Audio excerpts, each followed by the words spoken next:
سامعین، سلامتی ہو آپ سب پر۔ آج ہم ہمارے ملک کی سرحدوں پر منڈلاتے خطرات پر معلومات حاصل کریں گے۔ چین نے اروناچل پردیش سے متصل سرحد پر سینکڑوں مکانات تعمیر کر لیے ہیں۔ جواب میں ہندوستان نے بھی مکانات کی تعمیر شروع کر دی ہے، جبکہ چین اروناچل پردیش کو تبت کا علاقہ مانتا ہے اور تبت پر چین کا قبضہ ہے۔ تبت پر بدھ مذہب کے پیروکاروں کی حکمرانی تھی، یعنی بدھ مذہب کے پیشوا دلائی لاما کی حکمرانی قائم تھی، لیکن چین نے غالباً 1950 عیسوی میں تبت پر قبضہ کر لیا اور دلائی لاما نے فرار ہو کر ہندوستان میں پناہ لی۔ دلائی لاما کی ہندوستان میں پناہ کے سبب چین روز اول ہی سے ہندوستان پر شک کرنے لگا ہے۔ اروناچل پردیش کو پہلے حکومت ہند نے ریاست کا درجہ نہیں دیا، لیکن بعد ازاں اسے ریاست کا درجہ دے دیا گیا۔ جس طرح ہندوستان نے تبت پر چینی قبضے کو مان لیا تھا، اسی طرح چین نے 1975 عیسوی میں اندرا گاندھی کے دور حکمرانی میں سکم جیسی آزاد ریاست پر قبضے پر خاموشی اختیار کر لی۔ اندرا گاندھی کے دو بڑے کارنامے مانے جاتے ہیں، ایک تو پاکستان کے 2 ٹکڑے کر دینا اور بنگلہ دیش کا قیام، دوسرا سکم کو ہندوستان میں ضم کر لینا۔ واضح رہے کہ 1962 عیسوی کی ہند چین جنگ میں چین نے ہندوستان کے ایک بڑے علاقے پر قبضہ کر لیا تھا۔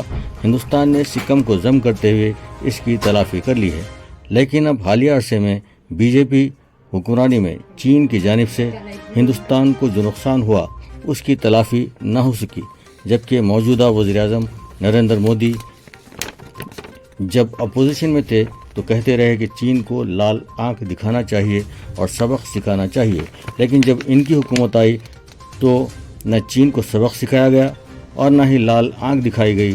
لال آنکھ تو دور کی بات، سفید آنکھ بھی نہ دکھا سکے۔ لیکن نریندر مودی اور ان کا گودی میڈیا عوام کو یہ باور کرواتا ہے کہ ہم چین کے سامنے ڈٹے ہوئے ہیں۔ ہم نے آواز کی رفتار سے 7 گنا تیز رفتار سے حملہ کرنے والا میزائل بنا لیا ہے، جس سے چین تھر تھر کانپنے لگا ہے۔ لیکن یہ صرف لفاظی تھی، عمل کچھ نہیں تھا۔ اس کے برعکس چین نے ہند چین ایکچوئل کنٹرول لائن پر 2 لاکھ سے زیادہ فوجیوں کو جدید ترین ہتھیاروں کے ساتھ اور فضائیہ کی مدد تیران گاہوں کو قائم کرتے ہوئے لا کھڑا کیا ہے۔ بہرحال چین لداخ پر تو قبضہ کر رکھا ہے، لیکن اب وہ اروناچل پردیش کو بھی اپنے تبت کا علاقہ کہتے ہوئے قبضہ کرنا چاہتا ہے۔ کہاں ہیں ہمارے وہ اعلانات کہ ہم سارے کشمیر پر قبضہ کرتے ہوئے پاکستانی بندرگاہ گوادر سے چین جانے والی سڑک کو بند کر دیں گے، بلکہ چین کے واحد تجارتی راستہ آبنائے ملاقہ جو کہ چین کی شاہراہ ہے، اسے کاٹ دیں گے۔ اس سلسلے میں امریکہ نے ہندوستان کی بڑی مدد کی اور اس نے ایک تنظیم کوارڈ قائم کی، جس میں آسٹریلیا، جاپان، ہندوستان اور امریکہ شامل تھے۔ یعنی ہندوستان پر حملے کا یہ چاروں ملک مل کر جواب دیں گے، لیکن حکومت نے کوئی کارروائی نہیں کی۔ نہ ہی گوادر اور چین کی سڑک کو منقطع کیا گیا اور نہ ہی آبنائے ملاقہ کا راستہ بند کیا گیا۔ لیکن ہندوستانی عوام کے سامنے یہ تاثر دیا جا رہا ہے کہ ہم چین کے سامنے ڈٹ گئے ہیں، اور گودی میڈیا تو بڑے بڑے دعوے کر رہا ہے کہ چین پر ہماری طاقت کے سبب ہیبت طاری ہو چکی ہے، چین تھر تھر کانپنے لگا ہے، وغیرہ وغیرہ۔